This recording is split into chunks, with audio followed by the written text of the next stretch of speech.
Cracks in your walls or foundation might be a symptom of a much bigger problem for the whole neighborhood. ABC's Jim Ryan explains. In a first-of-its-kind study using GPS measurements, researchers at the Lamont Doherty Earth Observatory at Columbia University found that the 28 biggest cities in America are sinking. Extraction of water to quench the thirst of a growing population gets much of the blame. Pull out the water, and the resulting space creates a citywide sinkhole.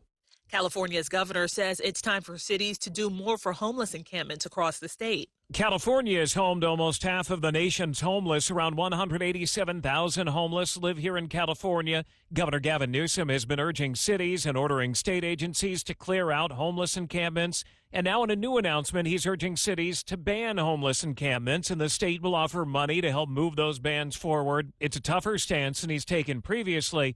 Newsom saying in a statement there is nothing compassionate about letting people die in the streets. Alex Stone, ABC News, Los Angeles.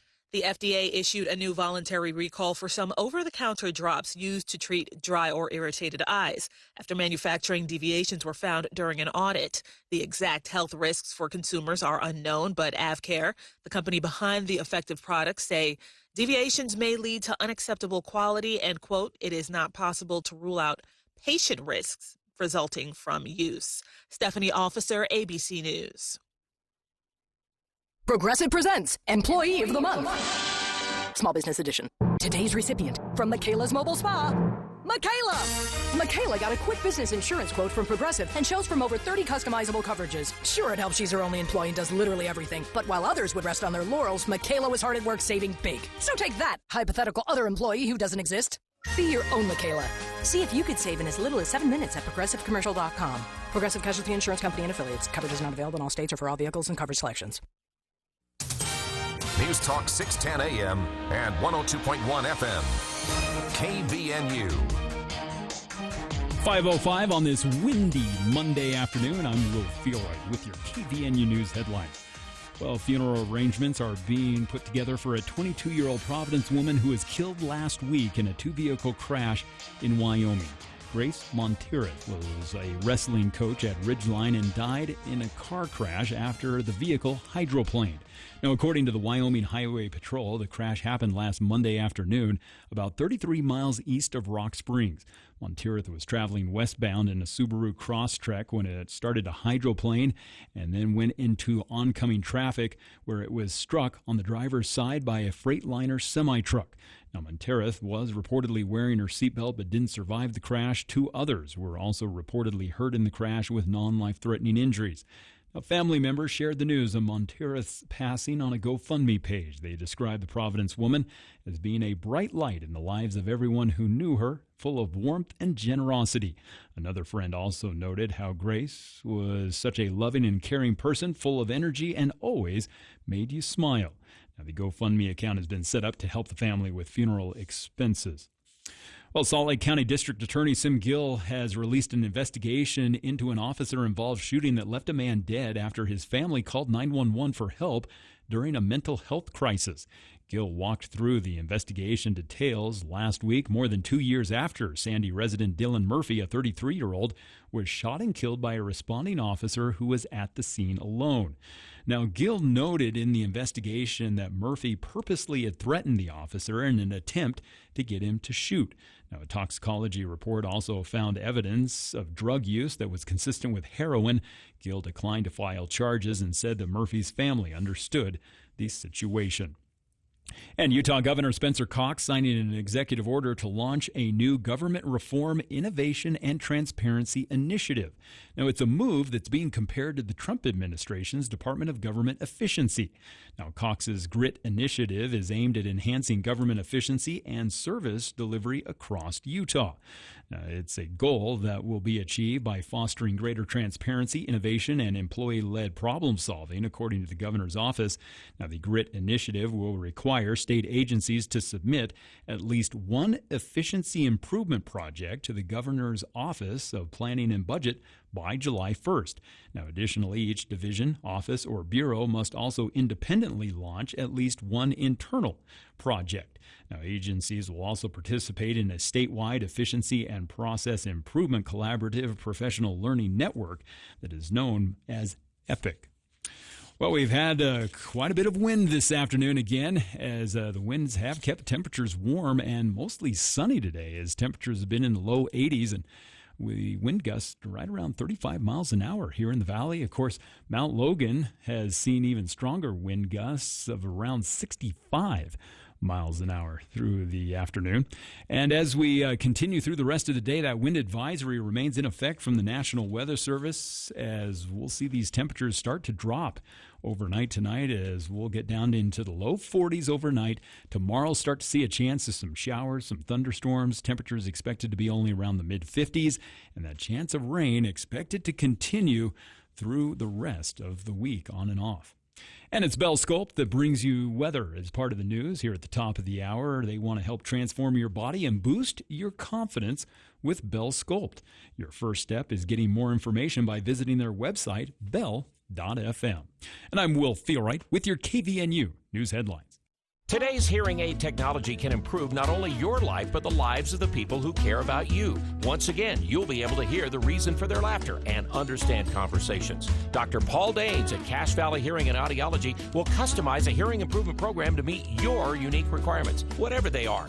Call Cache Valley Hearing and Audiology for an appointment and let them show you how. Bring back what you've been missing. Bring back Cache Valley Hearing and Audiology. Local news and the best talk. News Talk KVNU. Did you just build a home or remodel your current home? Well, if so, John at the Duct Hunter says you should have your heating ducts cleaned as soon as possible and change out to a high-quality furnace filter. The dust from construction, sawdust, drywall, and more is sitting in your duct work. Your furnace filter's probably clogged. You'd be surprised what John has found in air ducts, toys, construction debris, and rodents. Let the Duct Hunter clean the ducts today. Call for a free consultation. The Duct Hunter, 770-4813. We are the Duct Hunter. Breathe better, save money, protect your home. We are the Duct Hunter. This is Cody with Industrial Tool and Supply in Logan. Makita Demo Days is back this Thursday from 7:30 to 5:30. It's the sale of the year with season low pricing throughout the store. Grab the brushless rear handle circular saw kit for $379 and get 2 free batteries. Choose an outdoor tool like a blower, a chainsaw, or a trimmer for only $119. These deals and so many more, like employee pricing on all other Makita power tools, only at Industrial Tool and Supply. Makita Demo Days, Thursday only. For 100 years, we've fueled adventure without limits. And at Murdoch Hyundai, the journey's only just begun. It's time to chase your next adventure, from epic road trips to daily drive. Right now, receive 3.49% for 5 years on the Elantra, Kona, Tucson, and Santa Fe. And every new Hyundai comes with America's Best Warranty, a 10-year, 100,000-mile powertrain limited warranty, and owner's assurance. When you walk through our doors, you feel like family. At Murdoch Hyundai in Logan, Linden, and Murray, and online at murdochhyundai.com. Call 888-391-6083 or see dealer for complete details. Offer expires 6/2/2025. Here's Chad, the lawn doctor, with a tip for your lawn. Years ago, we introduced a 2-step soil enrichment service to our weed and feed program. Here is what our customers have noticed: improved water retention, reduced compaction, stimulated root growth, and an increase in nutrient and fertilizer uptake, resulting in a greener and healthier lawn this summer. Add this popular 2-step soil enrichment service to your lawn care program and get the second service half off. Fertilizer, weed, and pest control. Call the Lawn Doctor at 753-LAWN or go to LawnDoctorCacheValley.com.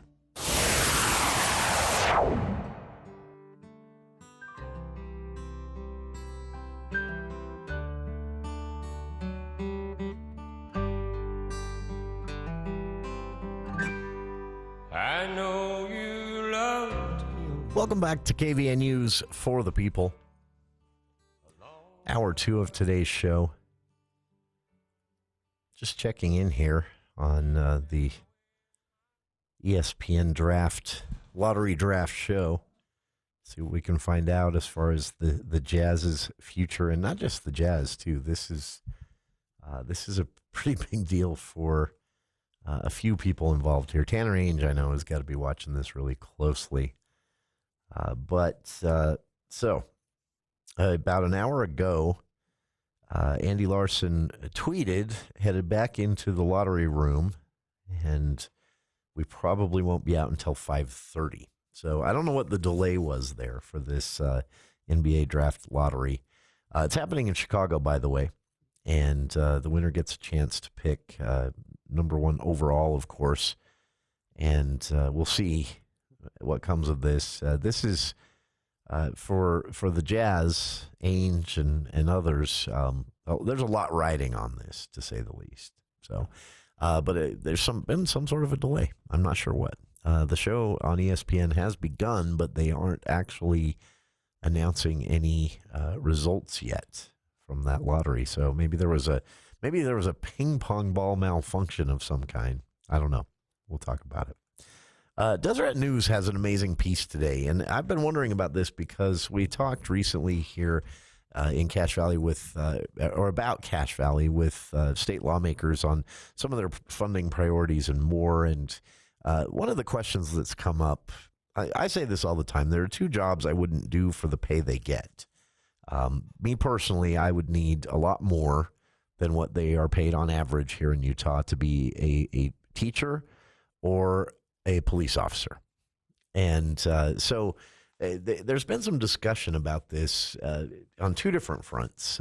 One is the main discussion is attracting and retaining talent.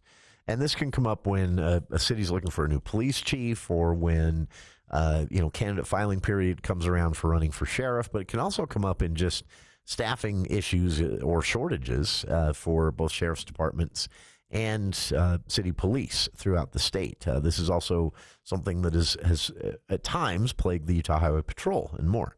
But at the same time, that there isn't an endless pool of money to throw at this, and of course there's public opinion and legislative opinion on what an appropriate amount of pay is. But in the end, it comes down to what taxpayer money is going to put towards this. So the Deseret News got looking into this, and it ties in with our recent conversations about lawmakers here in Cache Valley who felt that the state is striking a healthy balance, but that it might be time to look into bringing some of these wages up and looking at how they compare to other western regions at the very least. And that didn't come up this year during the legislative session as anticipated, but could still come up in the next, as it was sent to interim study.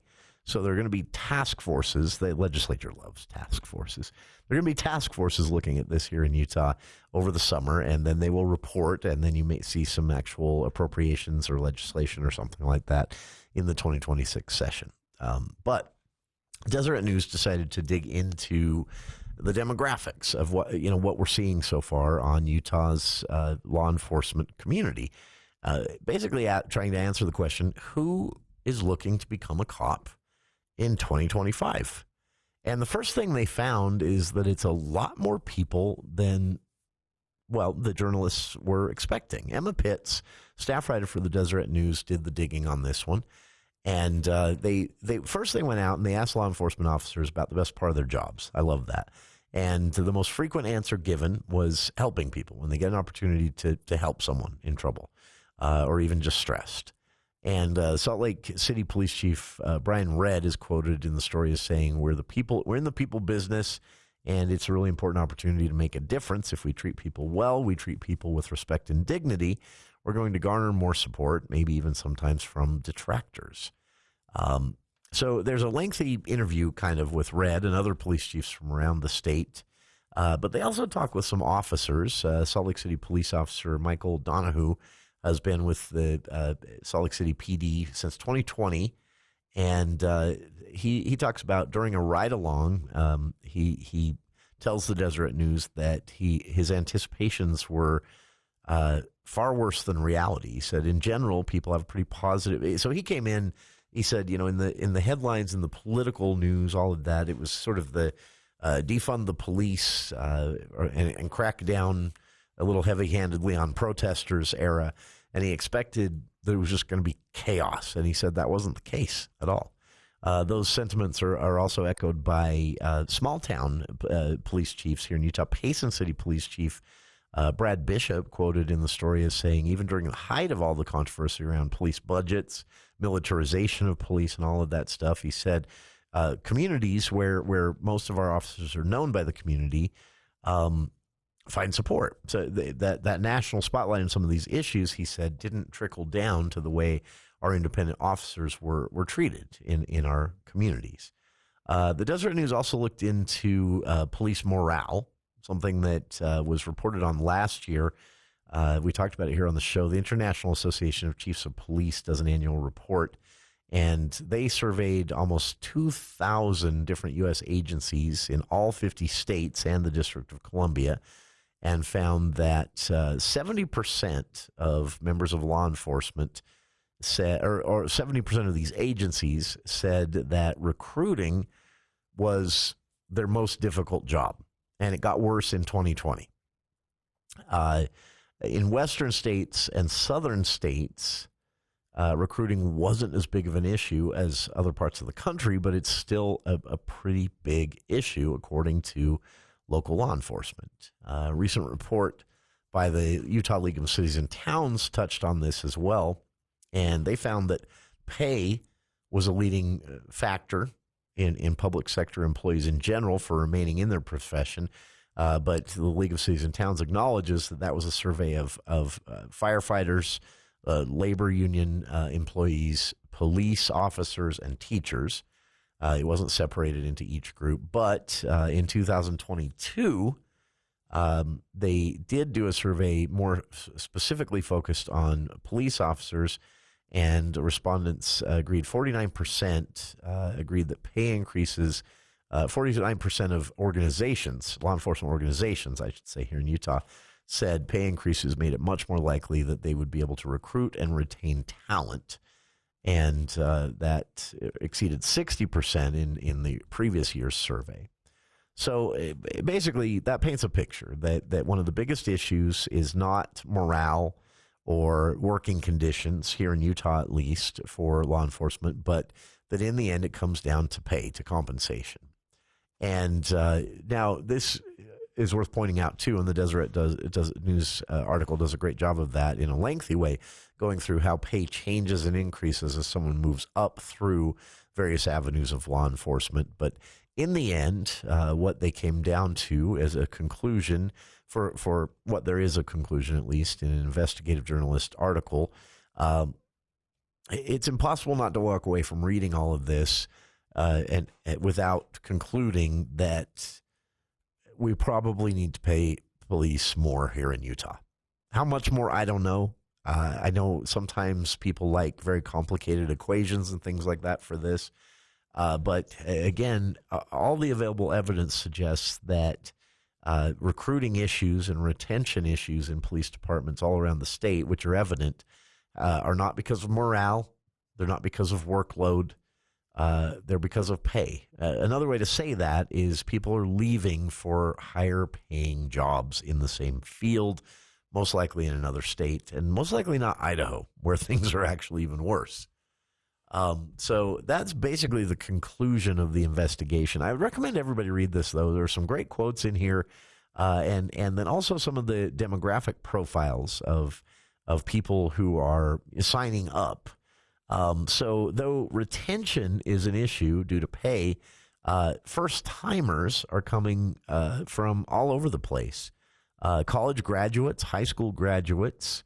There is really, seems to be, here in Utah, there is no noticeable trend when it comes to race or class. Basically, this is a hodgepodge of a lot of different demographics signing up for a lot of different reasons, and that's good. But, again, they aren't staying long. If they stay in the law enforcement profession, the evidence says they're leaving Utah for higher paying states.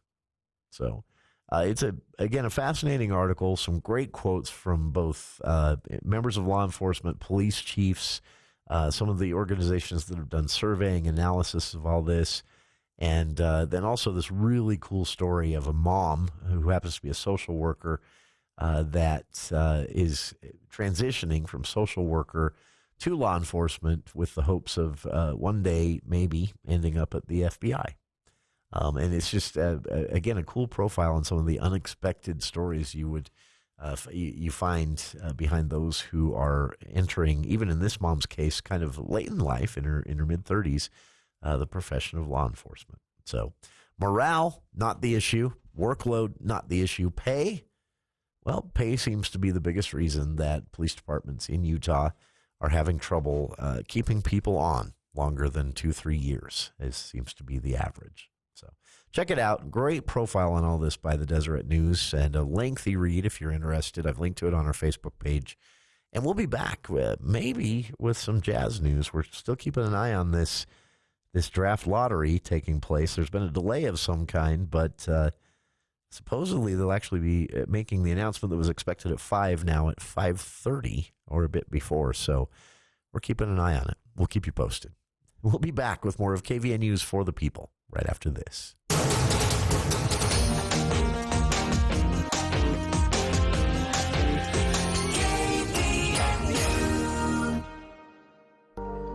Even if a family member has or had dementia, it doesn't mean you will. Dementia affects the brain and your ability to perform daily activities. Lifelong learning will keep your brain healthy and can reduce your risk of dementia. Engage your brain through hobbies and learning new things. For more brain health tips, visit dementia.utah.gov. This message is brought to you by the Utah Alzheimer's Association and Alzheimer's Disease and Related Dementias Coordinating Council. Spring. It's time to get those old rusted vehicles moved. Call DD Auto and Salvage and get paid for moving that old rusted out junk vehicle. DD Auto and Salvage makes it easy and fast, paying you the most money possible. Pickup is available. DD Auto and Salvage in Logan wants to pay you today. Call 787-1204. That's 787-1204 today. See store for details. Hi, this is Gordon Deal. Tuesday on This Morning, America's First News. Businesses and financial markets are embracing what appears to be a relaxing of the trade war between the U.S. and China. We'll have analysis. Also, despite falling prices in some areas, the spring home sales season doesn't seem to have much pep in its step.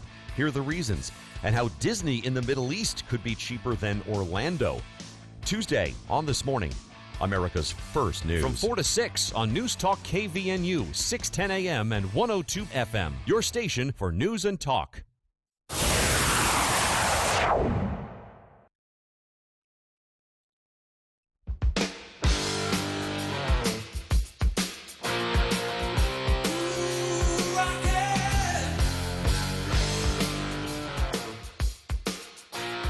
Welcome back to KVNU's For the People. Spending our Monday here on the show with a bunch of random trivia. These are all the stories that I found interesting over the weekend. It's just a thing my brain does, I think, as the political news gets a little heavy, if you will. I gravitate towards just random stuff, but this one, you should probably see the photos, and I've linked to them on our Facebook page. But Grand Teton National Park managers and Yellowstone apparently getting in on this as well, are trying to solve a problem. Back to the airports thing that we talked about last hour. So at the Jackson Hole Airport is one of the places where this is a problem, but apparently this goes up into Wyoming too. But the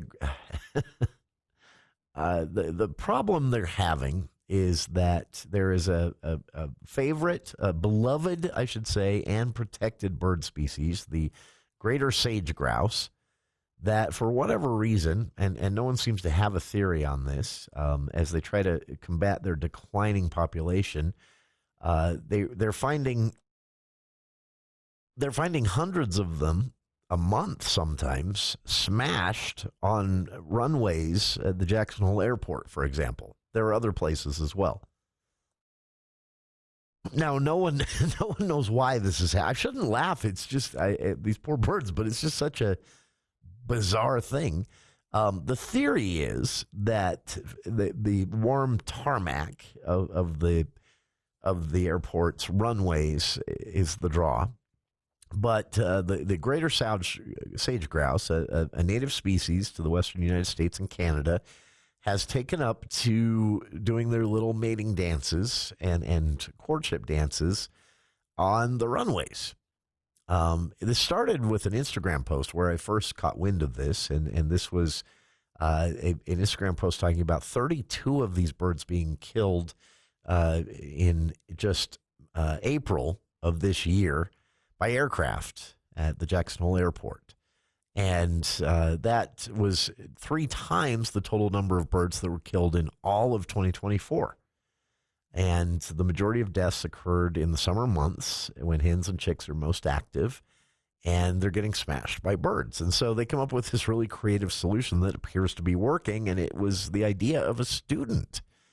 A Jackson Hole Middle School art student made 4 papier-mâché greater sage-grouse birds, and they placed them in a 100-acre field south of the runway, and it basically drew all the other birds away from the runway to that field where they weren't getting mushed by planes.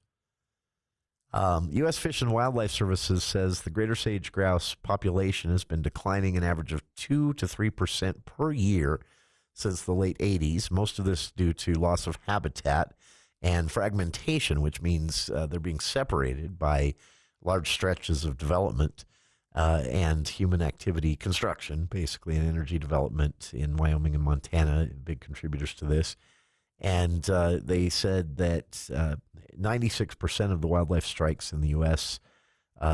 Involving birds, this was something that had never really focused. They'd never really focused on this area because the migratory bird patterns we were talking about earlier in the show were not an issue here. Theories from wildlife experts, they said literally this could have just been one bird that at one point last year decided that runways were a great place to hang out, and it was making so much noise and dancing so prettily, it was attracting other birds, and then they're young, have good memories, and so they came back this summer again to hang out on the runways. But again, the solution seems to be this this middle school student who made as a craft for school 4 papier-mâché birds, and that student's art project was then taken to a nearby field. They placed in the field, and it worked. Drew all of the mating birds away from the airport runway where they're getting smashed by airplane wheels, and drew them to a field adjacent to the runway instead. And even when they took the papier-mâché birds away, the birds kept coming back to that field. So a very simple solution for a problem that was plaguing U.S. Fish and Wildlife experts for the last 12 months, how to get these birds to stop hanging out in the pathways of the airplanes taking off and landing in the Jackson Hole Airport. And again, hats off to a middle school student who solved the problem by accident with 4 papier-mâché greater sage-grouse. I'm assuming these are not the brightest birds. I don't know. Or maybe check it out. It's a cool story. And again, a very happy middle school student to be at the center of this one. We'll be back with more of For the People after the news with KVNU's Will Feel Right. Well, thank you, Jason. A Logan City police officer is being nationally recognized for her work in local elementary schools. Letitia Johnson has been announced to receive the 2025 Floyd Ledbetter National School Resource Officer of the Year Award from the National Association of School Resource Officers. Now, in an interview with News Talk KVNU, Johnson said that she is still in shock but super excited about the recognition. She had no idea that the staff at Adams Elementary School had even nominated her until she was invited to an assembly on April 15th. I was asking, well, what's this assembly for? And nobody had any idea. And I was like, okay, there's definitely something else going on. But I could have never imagined it was what it was. The kids were there and my family came, my mom, my husband, and some other family, as well as, you know, everybody at the police department. It was amazing. It was really cool. And I was shocked. Now, for Johnson, working in the schools is a way to influence children's lives in the same way that she was impacted as a kid. Growing up in Hiram, one of her fondest memories as a student was getting to interact with Cache County Sheriff's deputies. I remember that I went to lunch with the deputies when I was in elementary school, and it was an impactful time in my life. And that is when I said, you know, I want to be a police officer one day when I grow up and hopefully do something similar to be able to give these kids the same feeling and opportunity that I had. Now, the National Association of School Resource Officers is planning to award Detective Johnson with that award coming up July 7th during a ceremony as part of the National School Safety Conference in Grapevine, Texas.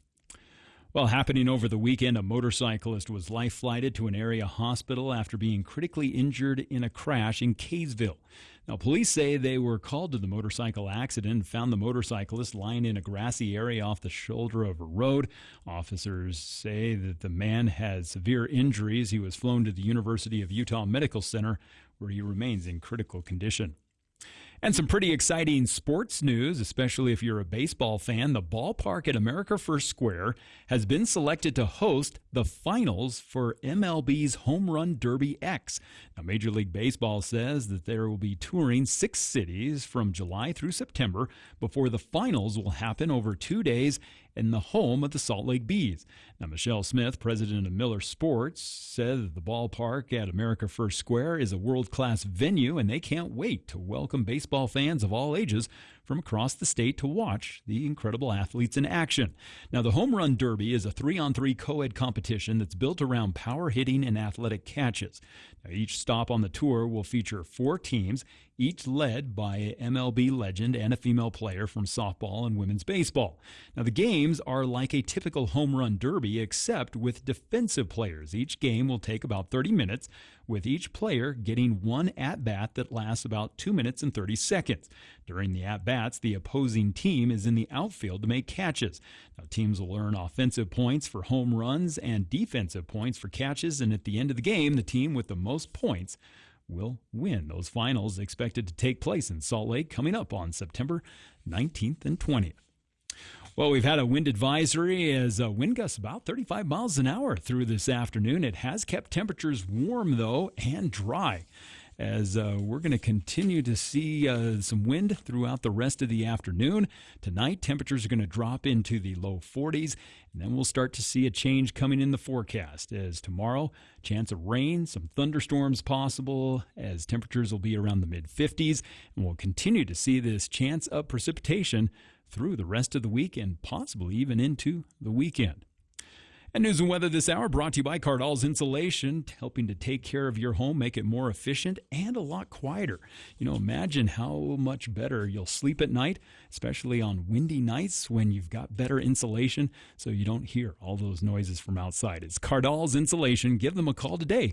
And I'm Will Feelwright with your KVNU News Update. ABC News, I'm Stephanie Officer. A small pest is posing a major threat to American agriculture. We learn why the Department of Agriculture has halted cattle imports from Mexico. With its tiny mouth hooks, the New World screwworm latches onto the mucous membranes of cattle, sheep, and goats. It can kill an adult cow in under 2 weeks. A 1976 infestation took out 1.4 million cattle here in Texas. Now the parasite has again made its way north through Mexico. The Agriculture Department has halted all imports of live horses, cattle, and bison across the southern border. Jim Ryan, ABC News, Dallas. Missouri's Attorney General sued a natural gas company Monday over the April 9th explosion of a home in Lexington that killed a 5-year-old boy, accusing the utility of violating a state safety law. The lawsuit comes less than a week after federal investigators said a Liberty Utilities employee failed to mark a section of a gas line before another company drilled into it while installing a fiber optic cable. This is ABC News. Hi, I'm Wendy, co-founder of Bell Sculpt. I know what it's like to feel uncomfortable in your own skin, worrying about how you look, feeling drained, and just not like yourself. Hormone changes, pregnancy, or aging can lead to weight gain and challenges that aren't your fault. That's why I believe so strongly in what we do at Bell Sculpt. I've had a procedure myself, and it transformed more than just my shape. It boosted my energy, metabolism, and confidence. If you're ready to feel like yourself again, Bell Sculpt is here to help. Book your free consultation at bellsculpt.fm. If you have an aging loved one who could use a little extra help, you may wonder how much help is needed. Legacy House of Logan may be what you're looking for. Their different levels of care can accommodate your loved one no matter his or her needs. From daily tasks like dressing and bathing and medical administration to more advanced care for those with dementia. Legacy House of Logan offers all the comforts of home with a caring staff who really know how to take care of your loved ones. We invite you to stop by and see if Legacy House of Logan is right for your loved one on 1400 North in Logan. Tuesday edition Clay Travis, Buck Sexton show. We will break down the absolute latest on the ongoing trade battles. What do we expect to happen? What is the absolute impact inside of the markets? We'll also talk about Trump's big trip to the Middle East. What is all the news coming out of that? All that and more. You won't want to miss it. Make sure that you are there. Tuesday edition, Clay and Buck. 10 to 1 on News Talk KVNU, 102 FM and 610 AM.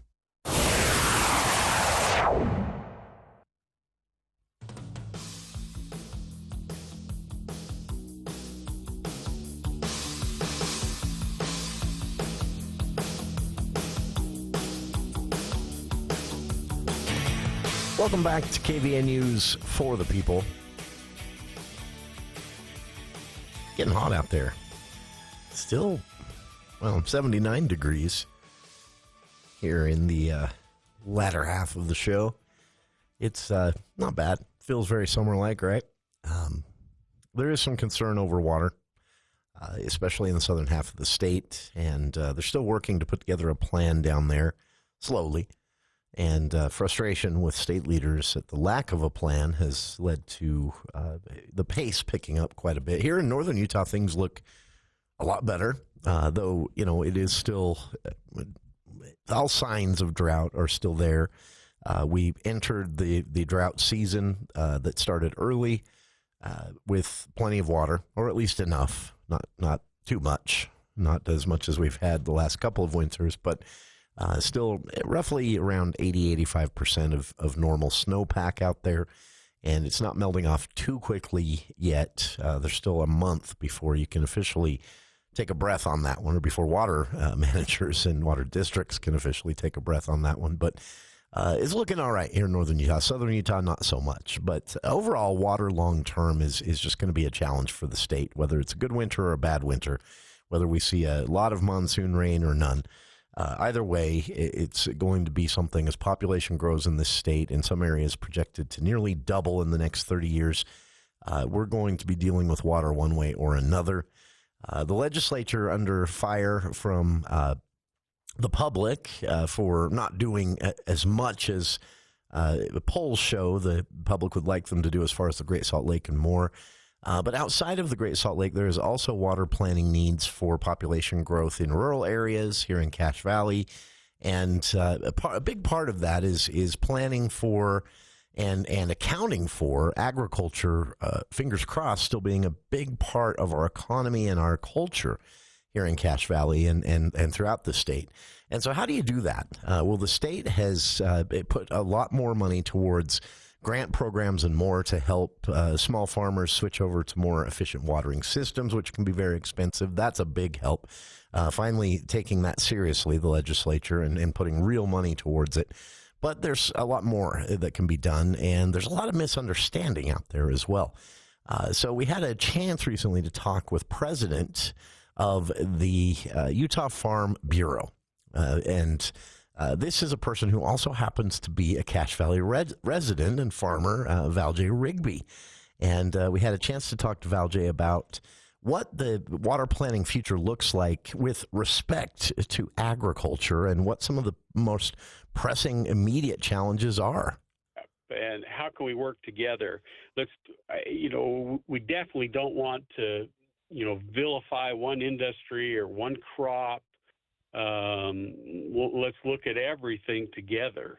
And so the next step is get some clear goals for what are we going to do in 25 to finish out 25, and then 26. What are we going to look at? We've looked seriously at some leasing programs to do some temporary leases, and hopefully, our 20-year mega drought, maybe that will cycle out and we can get to a better spot. We're hopeful. Sure. We don't want to ponder that this is going to this level of drought is going to continue. We want to roll back. Sure. But if it does continue for a while, we've got to have some strategies that work. Sure. And that's the key there. And as you put it in the op-ed, instead of everyone pointing fingers at each other, recognize shared interests, and that everyone has an interest in conserving both our open space, our wildlands, our water, all of that. But recognizing all of this, that agriculture is a huge part of Utah's economy. It's a huge part of our culture, our heritage. And if you're concerned about climate change, the carbon footprint on importing meat or feed is a lot bigger than growing it locally. We've got to think about those things. And Valjay, that's why I really responded to your op-ed. It's just it just kind of turns everyone's thinking a little bit and makes you realize that this is part of a big picture approach that we have to take, and appreciate you taking the time to write it, and also appreciate you taking some time out of your workday to talk to us about it here on air. Any final thoughts for folks out there if they want to learn more, if they want to understand more the relationship between agriculture and Utah's water future? Any recommendations for them? Well, yeah, stay tuned. Be involved.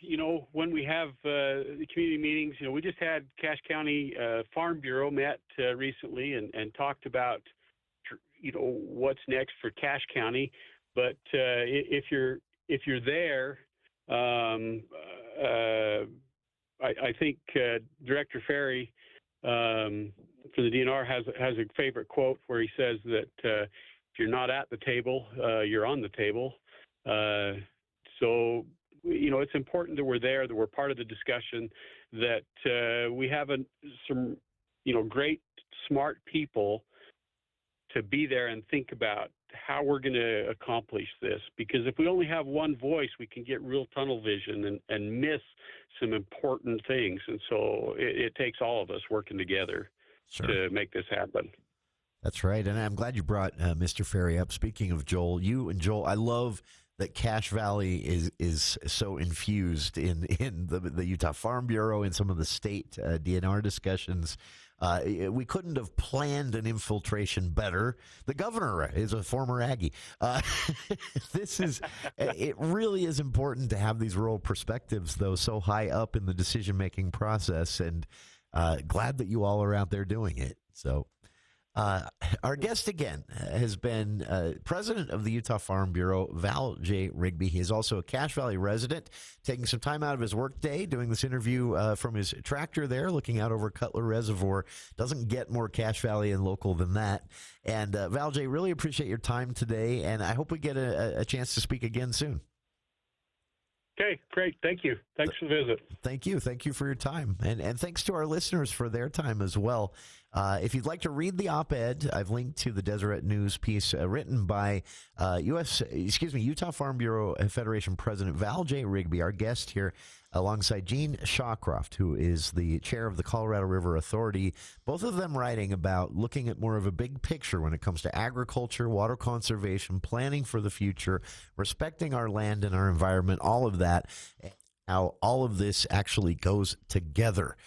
And again, alfalfa is not necessarily our enemy. It is a water-intensive crop, but it is also something that once established it can lay dormant for many years, actually a couple. But it can also require less water once those 15-foot tap roots are down. And so it's just a reminder that you've got to look at a big picture, whether you're talking specifically about alfalfa, whether you're talking specifically about small farmers or large farmers. You have to look at a big picture in order to really get this right. And it's important we get this right on both sides. Conservation at any cost could have ramifications in the future that end up working against the overall goal, which is making the water picture here in Utah sustainable, while at the same time respecting and conserving our environment, our wild and natural resources. All of that can be done, but you have to look at the big picture. So that's basically what Valjay is writing about in the op-ed. And again, I've linked to that on our Facebook page.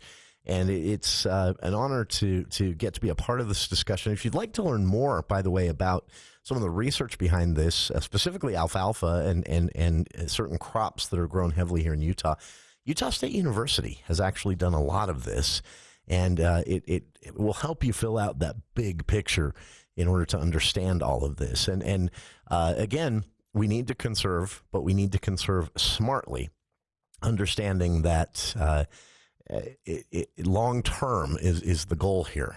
So it's complex, as you can see. Check out the op-ed, check out the research out of Utah State University, and stick around. More of For the People right after this. News Talk 610 AM, 102.1 FM, KVNU. In our rural communities, EMS volunteers stand ready to help every day. Volunteers are ordinary people performing extraordinary acts. Many of these heroes lack access to essential health insurance for themselves and their families. It's time to give back. Utah has a new program that offers no-cost medical, dental, life, and long-term disability insurance to our rural EMS volunteers. Families may also be eligible for low-cost options. Become a licensed EMT, AEMT, or paramedic, and you and your family may be eligible. Visit utahcounties.org to learn more. That's utahcounties.org. Owning a business may be stressful, but insuring it doesn't have to be. This is Matt Robbins with Quality First Insurance. Our experienced agents have been in the industry for many years and understand the challenges you face. As an independent agency, we have access to multiple carriers, like Auto Owners Insurance, to ensure you get the policy that's right for your company. Let's give your business insurance a fresh look. Call us today, 435-752-0101. The Above and Beyond Salute. Hello? This Mindy Brown? Yes. Hey, I understand you're a special education teacher. Is that right?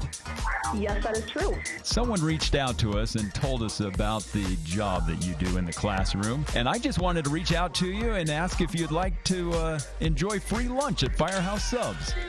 Oh my gosh, yes, I would love that. The Above and Beyond Salute, sponsored by Firehouse Subs on News Talk KVNU.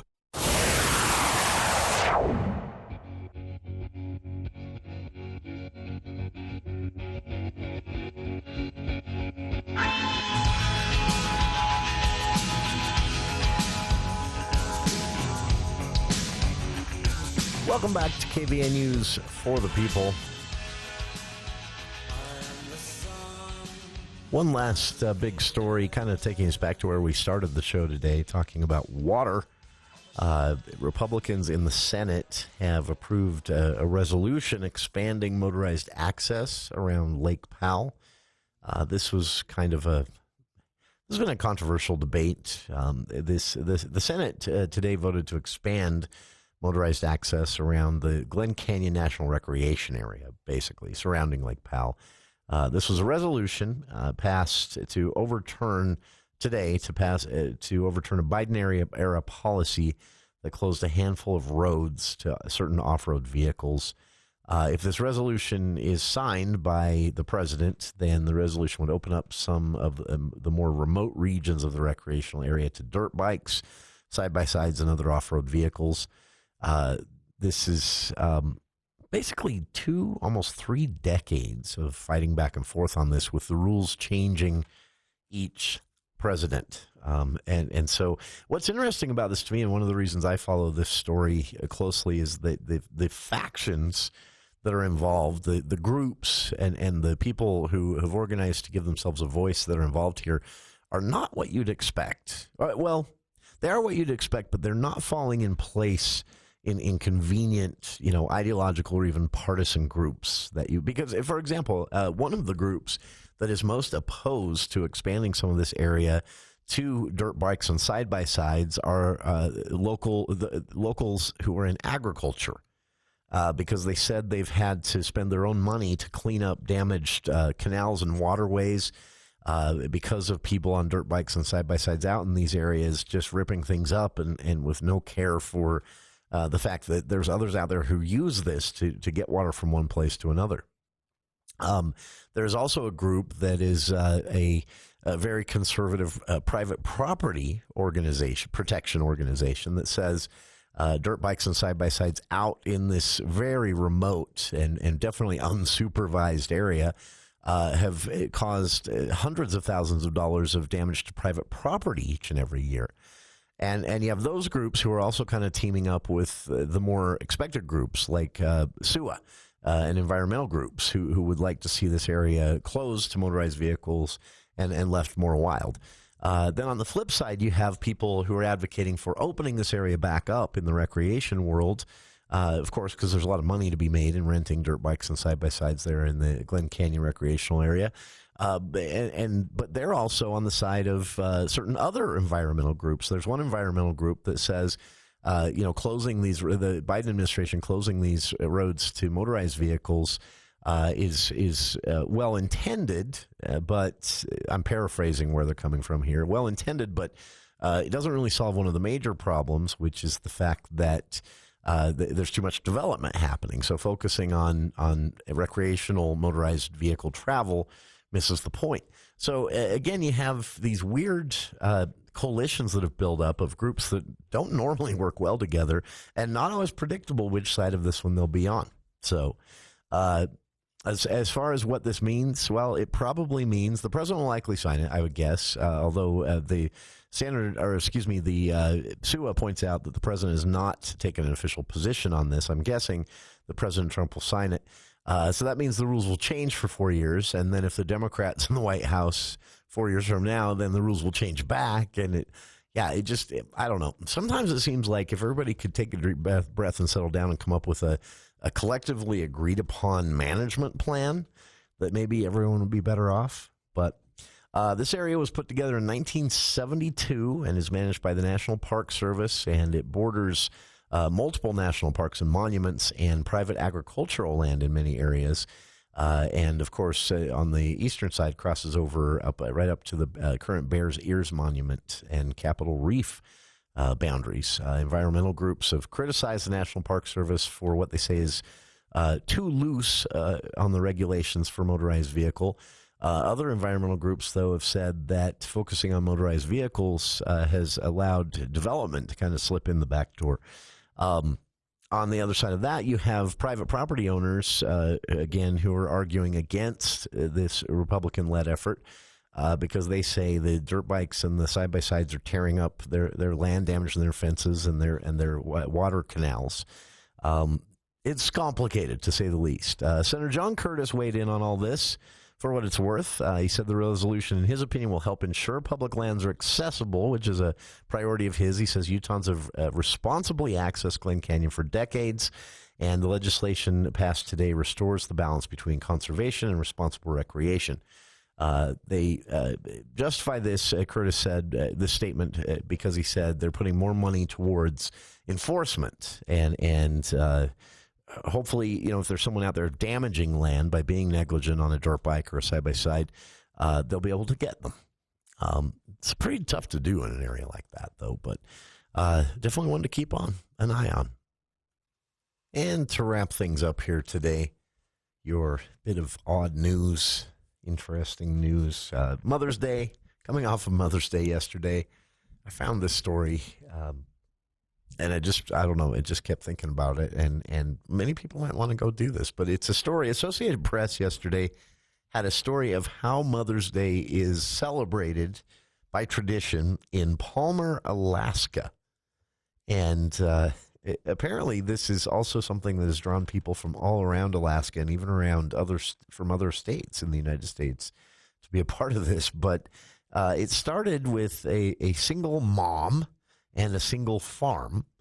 And this was a mom who had just a love for muskox, which are basically a Ice Age survivor that is very common still in some areas of Alaska, very few wild. But the muskox farm in Palmer was, according to Mark Austin, his mother's absolute favorite place to visit on Mother's Day. She was taken away because of her job and would oftentimes not get to spend a lot of time on the farm. But growing up on the muskox farm on Mother's Day, he remembers she would bring he and his siblings all back to the farm, and they'd spend a weekend or so in about an hour north of Anchorage, where the farm is, where Palmer, Alaska is located. And they would spend the weekend there just so she could get out and mingle with the musk ox herd. Well, this became a tradition on the farm, and they actually started selling tickets to this as a way to help fund the farm and keep it running. And then it started to kind of pick up and draw even international attention after it was a subject on Jeopardy. Years ago, about 11 years ago, I guess, then host the late and great Alex Trebek on Jeopardy actually had a chance to mention the oldest living member of the Musk Ox crew at Musk Ox Farm in Palmer, Alaska, a bull that was actually named Trebek. And this was a Jeopardy topic, and then got some jokes, of course. And Alex Trebek did actually, at a certain time, traverse to the farm in Palmer, Alaska, to meet this very old bull named Trebek. I love this, though. In the AP story, Mark Austin talking about his mother's tradition that has become a tourist attraction on Mother's Day all around the world. He said, who doesn't want to celebrate Mother's Day with a musk ox? To which I would guess the answer is quite a few people might not want to celebrate Mother's Day that way, but it's a pretty entertaining way to do it. This tradition traces back to 1964 and at several different locations at a certain point, and now is something you can only take part of in Palmer, Alaska. If you'd like more information on actually buying a ticket to the big Musk Ox Mother's Day event at the Musk Ox Farm in Palmer, Alaska, I put a link to it on our Facebook page. But yeah, it's an odd tradition, but it's popular, I guess. I would not associate Mother's Day with musk oxes, but apparently thousands of people do every year. Check it out. Some great photos of this Mother's Day celebration. And can you ride them? I know that was my first question. No, they don't allow you to ride the musk ox, but you can pet them. So if you're looking for something new for next year's Mother's Day, there you go. That's our show for today. Thank you for tuning in. Stick around. Dave Ramsey is next here on KVNU Logan.